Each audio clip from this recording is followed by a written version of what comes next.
O vaxt Cengazeta var idi, onun da redaktoru idim. Sonra hüquq fakültəsində mən oxuyanda da yazırdım və inanın mənə ki, mənim bəzi dostlarım indi prokurordular, məhkəmədədirlər, dövlət təhlükəsizlik komitədədirlər.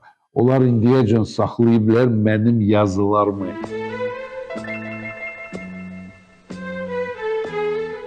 Təbii hüququ qutarandan sonra mən çox istəyirdim militsə düşüm, militsə qoymadılar məni, evdə qoymadılar yəni və bizim qonşularımız hamısı nazirlər idi. Onlar hamısı başladılar ki, ziyalı uşaq, ziyalı ailədən hara militsiyaya, hara orada dözməyəcək, buraxmadılar. Mən bəlkə buraxsaydılar ki, kitabda yazmazdım.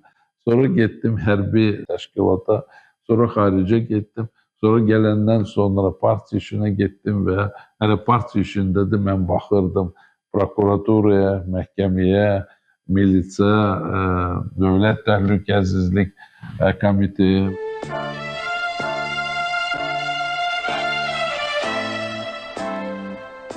O vaxt Bakıda yaşayırdılar 130 mindən çox ermənilər və məlumat vardı ki, onların da silahı var.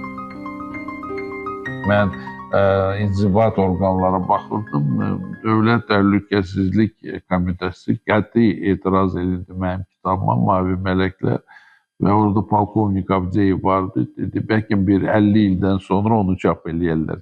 Neyi yazırlar, təbii, indi hamısı olmayıb, amma bəzi şeylər olur, bax, Almaniyada, Berlində ya da Angolada o şeylər olub, amma yenə deyirəm də, belə də yox, necə şişirdib yazırlar. Mən PEN klubun vitse-prezidenti olmuşam, rəhmətlik Maksud İbrahimbəy prezident olub, sonra o gedəndən sonra mən olmuşam və çalışmışıq ki, neçə adama kömək eləyik. Bax, bizim iki cavan yazıcımız Fərid Hüseyin və Şahriyar Delgerani düşəndə türməyə İranda, İnanın mənə ki, bütün PEN klublara mən məktub göndərdim. 28 PEN klub məktub yazdı İran rəhbərliyə ki, bu uşaqları buraxmaq lazımdır. Axırda Rəfsəncani, bizim Xarici İşlər Naziri Elmar Mamediyarov, o özü mənə danışıb. Elmar dedi ki, orada bir dəli sizdə yazıcı oturub, Çingiz Abdullayev. Bu kimdir ki, bizə bir belə məktub yazdı? Axırda bu iki uşaqları buraxdılar.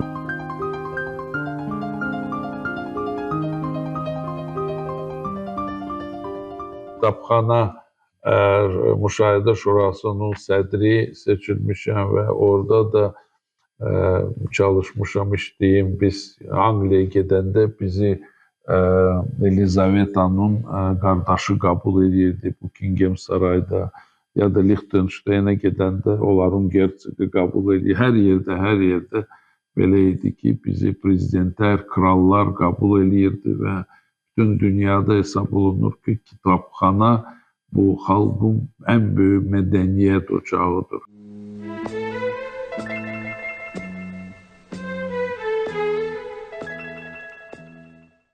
Mən danışanda ki, mən çıxış eləyim orada, dedilər ki, yaxşı istəyirsən gəl ginən. Bilirəm ki, bir neçə adamı demişdilər, hamısı qorxa-qorxa dedilər ki, nə danışırsan, ora getmək olar. Hamısı orada çıxış eləyənlər sənin əleyhə olur, səni biabır eləyəcəklər, getmə.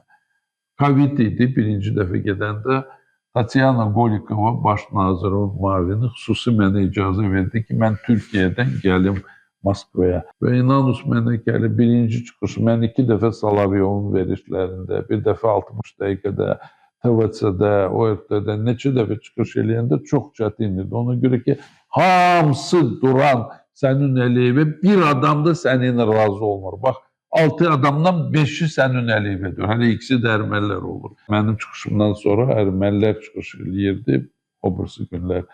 Şah Nazarov çıxış elədi birinci, dedi ki, mən Çingiz Abdullayev'ın tam razıyım, 100% razıyım. Bax, bu təsiri ermənilərə də bu təsiri, mənim çıxışlarım təsiri oldu.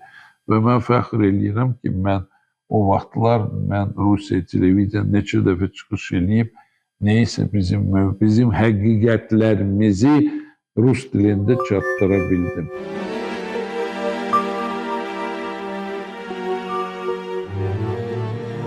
Bax, indi hal-hazırda 2 kino hazırlaşır. Bir kino Bakıda, Azərbaycanda Şübhəli Metamorfoza O birisi kinoda Leningradda Almanlarla çəkmək istəyirlər. İndi təbii ki, mən sevinirəm.